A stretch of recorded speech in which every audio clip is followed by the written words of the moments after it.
Россиян, которые решили поехать на войну в составе батальона «Ахмат», держат в подвале в отделении полиции в Чечне, выяснило издание «Астра». Местная тюрьма находится в селе Нажай-Юрт. Там содержатся россияне, которые хотели подписать контракт в республике и отправиться на войну в Украину. Я, Кондратьев Алексей Владимирович, вызвался добровольцем в Чечню, в Грозный приехал. В состав «Ахмат» мне сказали, типа меня примут. 2 месяца держат уже в заперти.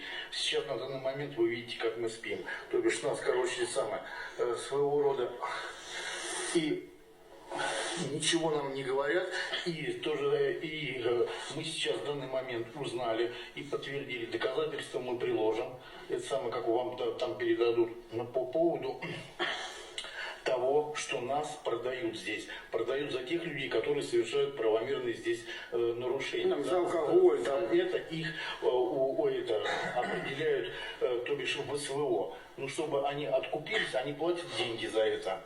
То бишь энное количество. Ну, кто как, кто 300, кто 500, в зависимости от людей. Таким макаром, мы вот здесь находимся.